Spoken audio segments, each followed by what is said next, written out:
Ibu, bapak, saudara-saudariku semua yang terkasih di dalam Tuhan, selamat pagi untuk semuanya. Kita mulai pekan ini dengan semangat. Semoga seluruh minggu ini kita jadi berkat. Hari ini tanggal 9 November tahun 2020.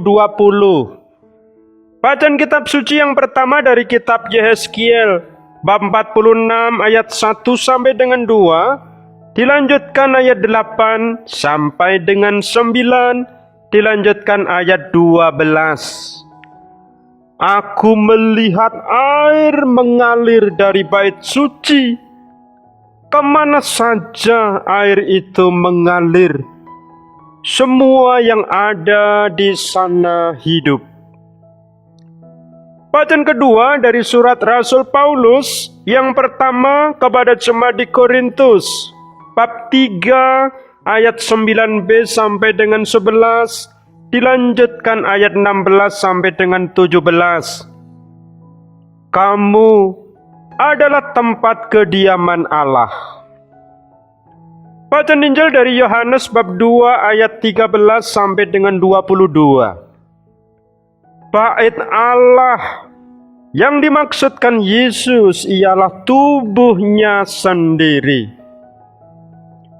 Dari ketiga bacaan tersebut saya memberikan tema, jadikan dirimu tempat kediaman Allah. Ibu, bapak, saudara-saudariku semua yang terkasih di dalam Tuhan, kita merasa nyaman ketika tinggal di rumah yang bersih, apalagi ketika segala barang-barang yang ada ditata dengan baik. Meski rumah sederhana, di saat pemiliknya rajin dan pintar mengatur semua perlengkapan yang ada, pasti membuat siapapun kerasan tinggal berlama-lama. Ruang tamu dengan meja bersih, sudut ruangan ada pot-pot bunga, dengan lukisan tangan besar ada di salah satu sisi tembok. Ruang makan dengan meja dan 4 kursi untuk makan anggota keluarga. Sudah ada piring, sendok rapi tertata dengan taplak atau alas bermotif buah-buahan. Ruang tidur dengan posisi bantal, guling, selimut yang pas, dengan spray yang bersih. Halaman dihiasi taman dengan kolam dan bunga-bunga warna-warni yang serasi, sedap dipandang. Bukan hanya bagi pemiliknya saja, rumah yang bersih dan nyaman membuat kerasan, tapi bagi yang berkunjung pun merasa demikian. Rumah yang demikian bisa menjadi berkat bagi orang lain juga selain dinikmati pemiliknya. Maka ada orang-orang yang sengaja membuat rumah unik karena pemiliknya suka dengan hal-hal yang unik, tidak biasa, tidak seperti pada umumnya. Membuat rumah bergaya minimalis karena ingin menampilkan kesederhanaan dan keugaharian. Rumah kampung zaman dulu dengan joglo atau limasan yang mengesankan unsur-unsur kuno. Ibu, bapak, saudara-saudariku semua yang terkasih di dalam Tuhan, pada intinya bagaimana rumah bisa membuat kerasan dapat bermacam-macam cara orang melakukan. Dari bentuknya orang bisa berkreasi membuatnya. Dari kebutuhan penggunaan, kamar bisa dibuat besar atau kecil. Dari estetikanya orang bisa mengatur kelengkapan yang ada baik di luar atau di dalam ruangan. Dari budget yang dimiliki, orang bisa membuat yang besar, tingkat, lengkap, mewah, atau sederhana, kecil, tapi cantik. Dari kesemuanya, kerajinan dan ketekunan pemiliknya sangat dibutuhkan. Tapi tidak kalah penting juga kerukunan anggota keluarganya yang membuat nyaman dan kerasan. Firman Tuhan hari ini mengajak kita semua untuk menjadi seperti bait suci, tempat tinggal Allah. Diri kita pun bisa menjadi tempat tinggal Allah jika hidup kita juga baik, tertata rapi, serta bersih.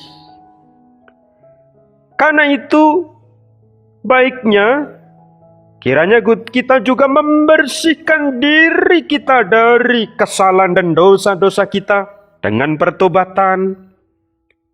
Selain itu pasti perlu kita menata diri kita agar pikiran, rencana, dan tindakan kita tidak pernah lupa bersyukur pada Tuhan. Mewarnai keluarga dengan kerukunan, serta banyak-banyak memberkati sesama. Sebagaimana kita membersihkan dan menata rumah kita agar membuat kerasan, bagi kita yang rajin dan sungguh-sungguh mengatur diri, pasti Tuhan akan kerasan tinggal dalam diri kita. Ibu, bapak, saudara-saudaraku semua yang terkasih di dalam Tuhan, dengan Tuhan tinggal dalam diri kita, kita akan merasakan sungguh dekat dengan Dia. Dengan kita dekat pada Tuhan, selanjutnya pasti diri kita akan menjadi berkat bagi banyak orang. Gambaran yang demikian bisa kita temukan dalam bacaan pertama. Dari bait suci mengalirlah air terus kemana-mana dan memberi kehidupan yang dilewati oleh airnya. Dari bait suci, tempat Tuhan bersemayam, berkat mengalir kemana-mana. Hidup kita pun demikian juga.